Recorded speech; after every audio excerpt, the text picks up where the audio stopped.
7-ാം ward മെമ്പറാണ് ഞാൻ. ഇന്നലെ ചുവട് ന്യൂസിൽ തെറ്റിദ്ധാരണമായ ഒരു വാർത്ത വന്നായിരുന്നു. എൻ്റെ വാർഡിലെ റെജീന എന്ന വ്യക്തിക്ക് വീട് നൽകുന്നില്ല, പഞ്ചായത്തുകാരും വാർഡ് മെമ്പറുടെ ഭാഗത്തു നിന്നും ഒരു ആനുകൂല്യവും ലഭിക്കുന്നില്ല എന്നുള്ളൊരു വാർത്തയാണ് ചുവട് ന്യൂസിൽ വന്നത്. തികച്ചും തെറ്റിദ്ധാരണമായ ഒരു വാർത്തയാണത്. റെജീന എന്ന വ്യക്തിക്ക് പ്രധാനമന്ത്രി ആവാസ് യോജന വഴി വീട് അനുവദിച്ചിട്ടുള്ളതാണ്. റെജീന പഞ്ചായത്തിൽ എഗ്രിമെൻ്റ് വച്ചിട്ടുള്ള ഒരു വ്യക്തിയാണ്. എന്നാൽ പൈസ അക്കൗണ്ടിൽ വരാത്ത കാരണം റെജീനയുടെ ഭർത്താവ് കോടതിയിൽ പുരയുടെ കുടുംബ പ്രശ്നങ്ങൾ കാരണം കോടതി സ്റ്റേ മേടിച്ചിട്ടേക്കെയാണ് ആ പുരയിടം. അപ്പോൾ ആ സ്റ്റേ മാറിക്കിട്ടിയാൽ മാത്രമേ റെജീനയ്ക്ക് അക്കൗണ്ടിൽ പൈസ വരൂ.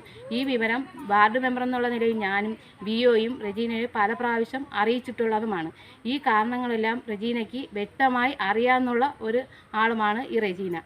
പിന്നെ ഭാരതീയ ജനതാ പാർട്ടി മെമ്പർ എന്ന നിലയിൽ എന്നെ അവഗണിക്കുന്നതിന് വേണ്ടിയാണ് ഈ ഒരു വാർത്ത ഇന്നലെ ചാനൽ വഴി വന്നത്. തികച്ചും ഇതൊരു രാഷ്ട്രീയപരമായ ഒരു വാർത്തയാണ് ഇന്നലെ അതിൽ വന്നത്. ഇതിന് തെളിവ് സഹിതം പഞ്ചായത്തിൽ പോയാൽ ലഭിക്കുന്നതാണ്. റെജീന എഗ്രിമെൻ്റ് വച്ചതും വീട് അനുവദിച്ചതും എല്ലാത്തിൻ്റെ ഡീറ്റെയിൽസ് നമ്മുടെ പഞ്ചായത്തിൽ പോയാൽ ലഭിക്കുന്നതാണ്.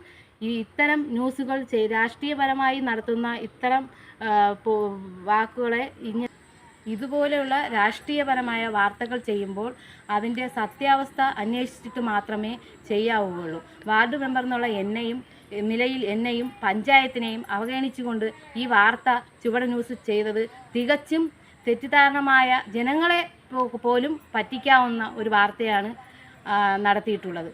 ഇത് തികച്ചും ഇതിൻ്റെ സത്യാവസ്ഥ പൊതുജനങ്ങളായ എല്ലാവരും മനസ്സിലാക്കണമെന്നാണ് എനിക്ക് ഈ കാര്യത്തിൽ പറയാനുള്ളത്.